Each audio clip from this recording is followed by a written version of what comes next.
Good morning, everyone. It's time to go on the record. In most big organizations, people spend months searching to hire one executive for a senior management team. We have 60 days. Heavy lies the head that will soon wear the crown. Governor-elect Charlie Baker speed interviewing for his new cabinet. And what about his other challenge, the Democrat majority on Beacon Hill? On Beacon Hill, it's back to the days of divided government. Your predictions for success?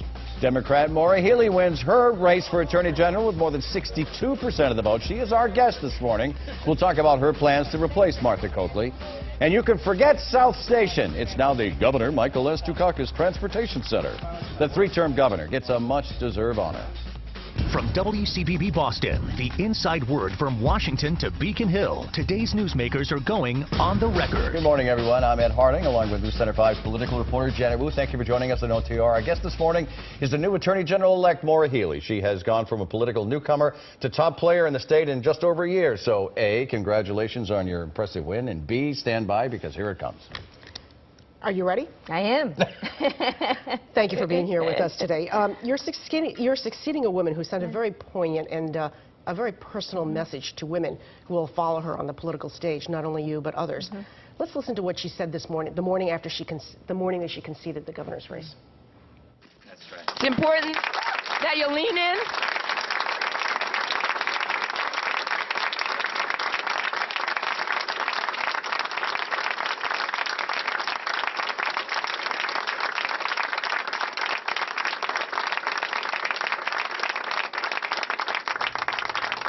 And if you want a good example. So what's your reaction and what's your takeaway from that very personal, very emotional moment? Well, look, Martha Coakley is a friend, a mentor, and I have a great deal of regard for what she's done for all of us in the state as Attorney General and prior to that. And, you know, I think she ran a terrific race, and she has a lot to be proud of, and I think voters were able to see the person that she is and the great person that she is during the course of this campaign. I certainly appreciate the support that she gave me while in the Attorney General's office, and already we've had some conversations, and I look forward to working with her on a smooth transition as I look to take over in January. She's not the first woman to run and lose the governor's race. Carrie Healy, a Republican, Shannon O'Brien, a Democrat. What does that say about Massachusetts voters? Does it say anything about their inability to elect a woman to the top office? Well, you know, look, Martha Coakley would have been a great governor. As you know, I campaigned hard for her down the stretch. But I'll leave that to pundits and others. You know, we all got to go out there and run our races and make our case. But I hope the day comes when we see a woman in office. I certainly believe that one's gender shouldn't be a limitation on the ability to hold a corner office. I want to take us to Westminster during this week because there's a very interesting battle going on in that town. First, I want to show you some video. There was a bitter fight in Westminster over a public health proposal to ban the sale of all tobacco products. Take a look at what came to a head. They're taking me away. Look at freedom right here. So here are the numbers. The community stuffed the gymnasium to talk about this proposal to ban the sale of tobacco products. As the Attorney General, who's right in this battle in Westminster? I mean, this is in Massachusetts, and this is in your jurisdiction. Yeah, well, look, I think it's democracy in action, and we see people coming at it from both sides. It was obviously a very feisty debate and discussion last night. We'll see what happens with the ability of the Board of Health to move forward with this proposed bylaw. At the end of the day, the role for the Attorney General is really further down the line. If there is a proposed bylaw, that would go to the Attorney General's office for review. But based on what I saw last night, Ed, we're a ways away from that. But the argument is interesting. Whether or not that you're for the sale of tobacco products, that's a separate issue. Should a town have the ability to stop the sale of it? Restrict your freedom, is what I'm saying. Look, there'll be a constitutional analysis done if that is the proposal. I think that there are instances when towns can make determinations based on their own health and welfare and safety. But here we have to see, and it sure looks like there's a fair amount of opposition to it in Westminster at least. Is that the only basis upon which you could make it illegal to pass such a bylaw is based on the constitutionality of the law. That's or right. the That would be bylaw. the job of the Attorney General, is to review a proposed bylaw and make sure it is, And if is it's consistent written with constitutionally, then you'd have to say, yes, it can go through. That's right. Let's talk about the partners deal. A Superior Court judge says that she wants your personal take on the partners deal by Martha Coakley, saying Coakley's political ambitions may have played a part in that deal. A, what is your reaction to the judge's decision? I'm going to ask you a twofold question. First, your reaction to the judge's comments. What is your reaction to that? So, look, the comments that the judge made were in open court the other day.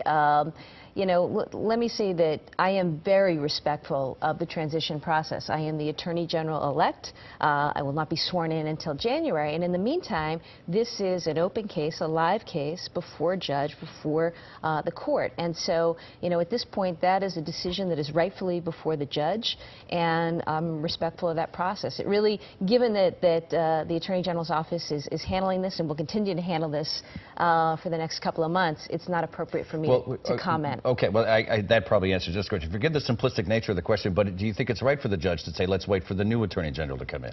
The judge should assess the law and the facts and the briefs presented to her, and there have been a number of briefs presented to her in this case, and she's going to have to make a decision based on that. But as of right now, the judge has not approached you and not asked you for your opinion directly? Oh, no, not at all. And you said before the election that you were concerned about some of the things that were in this deal. Has your opinion changed now that you've actually been elected? No, not at all. Not at all. But what has changed is that we've got a case that is now before the court, and the judge is deciding this issue and evaluating this. It's presented by the parties to that litigation, and as I say, as somebody who is Attorney General-elect, it would not be appropriate for me to comment. I think that, Janet, you know, in this area, as I've said before, the healthcare space is going to continue to be an incredibly important space for the next Attorney General in terms of evaluating and monitoring what's happening in that area. Do you think the deal is too generous for partners?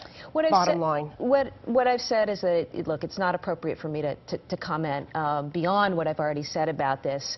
I will say that if the judge approves this settlement, then I will aggressively enforce it and make sure that Partners is held to its commitments.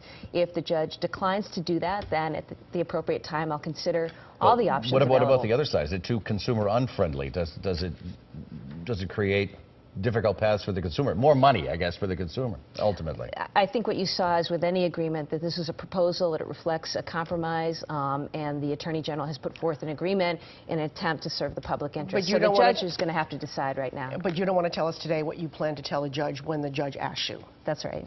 Okay. All right, but you have to just tell as us, long as we're clear on that. Yeah, it just wouldn't be appropriate. You have to tell us the answers for the OTR Pop Quiz right now. And the music says it's today's OTR Pop Quiz time. So we're going to talk about memorable political quotes of the fall. Question 1. Which candidate with a background in hog castration said, Washington is filled with big spenders, so let's make them squeal? Washington is filled with big spenders, let's make them squeal. I like the quote. Yeah. I don't know the person. It's Iowa. It's about halfway across the country. Joni Ernst, a senator-elect from Iowa, used to work on her family farm and made a catchy commercial during the campaign. It was probably the commercial during the campaign. Yeah. Question 2. Lots of pigs there. Yeah, lots of pigs there. Who said, and I'm quoting, as I watched those numbers come in, I kept thinking, this is going to end badly for one of us. Mm-hmm. That could be any number of candidates, I suppose. It could be any number of candidates. Ah. Someone very close to home. It's a particularly tall candidate, as a matter of fact. Close to home. Particularly tall candidate. Might it have been my opponent, Warren Tolman? Well, you know what? He's tall, but it's the other tall guy, Charlie Baker, speaking early in the morning of November 5th of his and Martha Coakley's neck-and-neck returns. She's 0 for 2 from the free throw line, but, you know, she can make herself better if she finishes 3 for 5. We'll be right back.